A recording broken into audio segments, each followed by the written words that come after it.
సాయంకాలం 7 గంటలవుతుంది. నాలుగు వైపులా దట్టమైన అడవి మరియు జంతువుల అరుపులు వినిపిస్తున్నాయి. రమేష్ మూడోసారి కారు స్టార్ట్ చేశాడు. కానీ కారు స్టార్ట్ అవ్వట్లేదు. ఇంజన్ పాడైపోయింది. నేను చెప్పాను కదా అనిత, షార్ట్ కట్ తీసుకోవద్దు అని. గూగుల్ మ్యాప్కి ప్రతి ఒక్క రోడ్డు సరిగ్గా తెలియదు. ఇప్పుడు చూడు, అడవి మధ్యలో ఇరుక్కుపోయాము. ఇప్పుడు సింహం వస్తే సింహానికి కూడా తెలుసు నువ్వు కారులో ఉన్నావని. నీకు భయపడి సింహం కూడా రాదు. సైలెంట్గా కూర్చో. వెలుతురు కనిపిస్తుందేమో చూడు. రమేష్ భయపడుతూ కారు అద్దాన్ని కిందకి దించాడు. దూరంగా ఒక హోటల్ కనిపించింది. ఆకలేస్తుంది, పద రెస్టారెంట్కి వెళ్దాం. రమేష్ భయపడుతూ వెళ్ళాడు. రమేష్కు వెళ్ళాలని లేదు, కానీ అనిత వెనకాల వెళ్ళాల్సి వచ్చింది. హోటల్ పూర్తిగా ఖాళీగా ఉంది. అక్కడ ఒక పెద్ద మనిషి కూర్చొని ఉన్నాడు. మరొక పక్క బండరాయి మీద కత్తిని పదును పెడుతున్నాడు. మరొక వ్యక్తి, రండి రండి, అతిథులు అడవిలో తిరగటానికి వచ్చారా, లేదా దారి తప్పిపోయి వచ్చారా, లేదంటే తలరాత మిమ్మల్ని ఇక్కడికి తీసుకువచ్చిందా? రమేష్ బిల్లు చేతిలో ఉన్న కత్తిని చూసి భయపడి అనిత వెనకాల దాక్కున్నాడు. మా కారు పాడైపోయింది. ఇక్కడ ఎవరైనా మెకానిక్ ఉన్నారా? మేడం గారు, ఇక్కడ మొబైల్ నెట్వర్క్ దొరకదు. ఇంకా మెకానిక్ ఏం దొరుకుతాడు? అతనైతే ఎల్లుండి వస్తాడు. అప్పటిదాకా మీరు మా అతిథులు. బిల్లు అతిథుల కోసం వేడివేడి పరాటాలు, పనసకాయ కూర తీసుకొనిరా.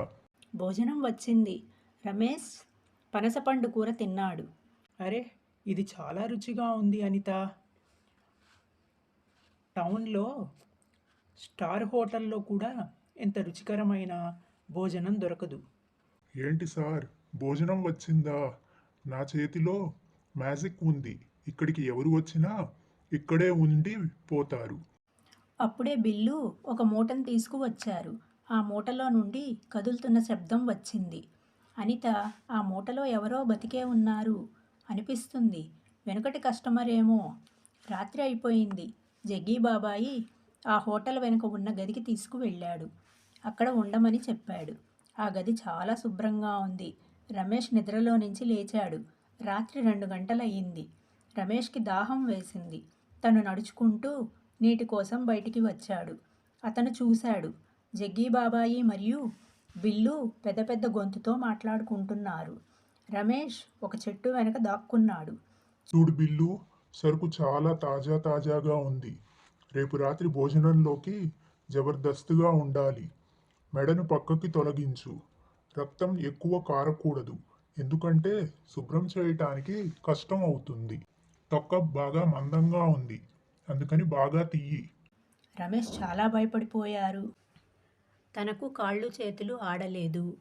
తను భయపడుతూ గదిలోకి వెళ్ళాడు. అనితని నిద్రలేపాడు. లే అనిత, లే. అనర్థం జరిగింది. రేపు రాత్రి వాళ్ళు మనల్ని డిన్నర్ చేయబోతున్నారు. నేను నా చెవులారా విన్నాను. అతను అన్నాడు, తొక్క బాగా మందంగా ఉంది. వాళ్ళు నా గురించి మాట్లాడుకుంటున్నారు. రమేష్, నిద్రపో. నీ తొక్క నిజంగానే మందంగా ఉంది. మరీ అంత లావు కూడా లేదు. దానిని గురించి చర్చించుకోవటానికి అర్థం కావట్లేదు. అతను గొంతు కొయ్యటం గురించి మాట్లాడుకుంటున్నాడు. మనం ఇప్పటికిప్పుడు పారిపోవాలి. ఇక్కడి నుండి రమేష్ అక్కడి నుండి పారిపోవటానికి ప్రయత్నించాడు. కానీ ఆ గది బయట జగ్గీ బాబాయ్ మంచం వేసుకొని పడుకొని ఉన్నాడు. బయటకు వెళ్ళటానికి దారి లేదు. అందుకని రమేష్ రాత్రంతా హనుమాన్ చాలీసా చదువుతూ ఉన్నాడు. తర్వాత రోజు ఉదయం అయింది. ఆ హోటల్ని ఎర్రరంగు జెండాలతో అలంకరిస్తున్నారు. ఎరుపు రంగు ప్రమాదకరమైన సూచన. మాకు ఇవాళ చివరి రోజు. మధ్యాహ్నం అవ్వగానే దగ్గరలో ఉన్న చుట్టుపక్కల ఉన్న మనుషులు అక్కడికి వచ్చారు. అందరూ చాలా విచిత్రంగా ఉన్నారు. ఒకళ్ళు పెద్ద కత్తి తీసుకువచ్చారు. ఇంకొకరు చువ్వను తీసుకువచ్చారు. అరే రమేష్ బాబు, మీరు తయారవ్వలేదా? ఇవాళ రాత్రికి విందు భోజనం ఉంది. ఎలాంటి భోజనం తినిపిస్తానంటే వేళ్ళు నాక్కుంటూనే ఉంటావు. బిల్లు వంటని మొదలు పెట్టాడు. అప్పుడే వెనక నుండి టప్ టప్ అని కట్ చేస్తున్న శబ్దం వినిపించింది.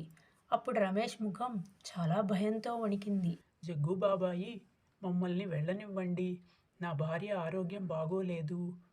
మేము డాక్టర్ దగ్గరికి వెళ్ళాలి. అరే డాక్టర్ ఏం చేస్తాడు? ఇవాళ భోజనం తిని అన్ని రోగాలు దూరమవుతాయి. బిల్లు ఇప్పుడే దాన్ని తగిలించి కట్ చేయటం మొదలుపెట్టాడు. తగిలించి కట్ చేస్తున్నాడా? అది వినటంతోటే రమేష్ చాలా భయపడ్డాడు. అతను వెంటనే అనిత చేయి పట్టుకున్నాడు. అనిత, ఇప్పుడైనా అర్థమైందా వాళ్ళు ఎలాగైనా వెనక్కి తిరుగుతారో? మనం అడవి వైపుకి పరిగెత్తుకుంటూ పారిపోదాం. నీకేమైనా పిచ్చి పట్టిందా రమేష్? వాళ్ళు వంట చేస్తున్నారు, మనల్ని వండటం లేదు. అప్పుడే బిల్లు వెనక వైపు నుండి ఒక పెద్ద భాండి కత్తి తీసుకొని వచ్చాడు. అతను రమేష్ దగ్గరికి వెళ్ళాడు. వద్దు, నన్ను తినకండి. నాకు షుగర్ ఉంది. నా మాంసం తీయగా ఉండదు. అందుకని నా భార్యను తినండి. తను ఆరోగ్యంగా ఉంది. రమేష్ సైలెంట్గా ఉండు. రమేష్ పరిగెత్తుకుంటూ వెళ్ళాడు. వెళ్ళి జగ్గు బాబాయి కాళ్ళ మీద పడ్డాడు. అందరూ రమేష్ దగ్గరే గుమిగూడారు. జగ్గు బాబాయి రమేష్ని లేపి అడిగాడు. బావుగారు ఏమైంది? ఎవరిని తినటం గురించి మాట్లాడుతున్నారు? మరి మీకు షుగర్ ఉంటే మాకెందుకు చెప్పలేదు? చెప్పి ఉంటే మీకోసం కాకరకాయ జ్యూస్ చేసి ఇచ్చేవాళ్ళం. నాటకాలు చెయ్యకండి. నేను నిన్న రాత్రి విన్నాను. నువ్వు చెప్పావు. మెడ ఇరక్కొట్టేయ్, తొక్క మందంగా ఉంది, రక్తం రాకూడదు, నువ్వు మమ్మల్ని చంపబోతున్నావు. జగ్గి బాబాయి మరియు బిల్లు ఒకరినొకరు చూసుకున్నారు. ఒక్కసారిగా హోటల్లో ఉన్న వాళ్ళంతా పెద్ద పెద్దగా నవ్వటం ప్రారంభించారు. బాబాయ్ ఎప్పుడూ నవ్వడు. ఒక్కసారిగా నవ్వాడు.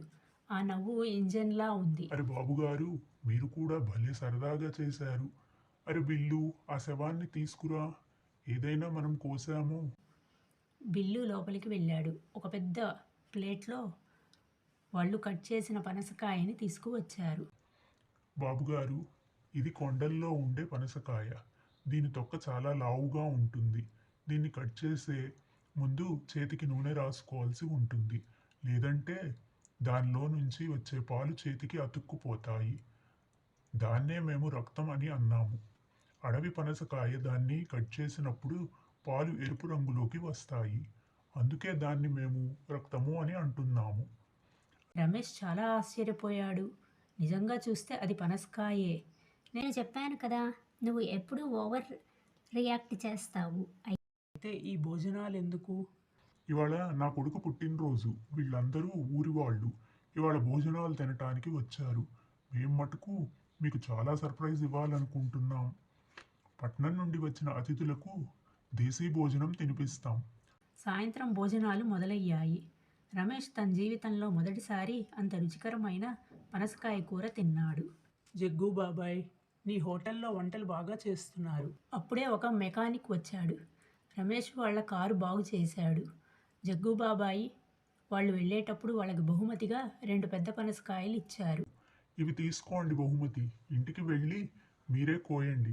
కానీ జాగ్రత్త, తొక్క బాగా మందంగా ఉంది.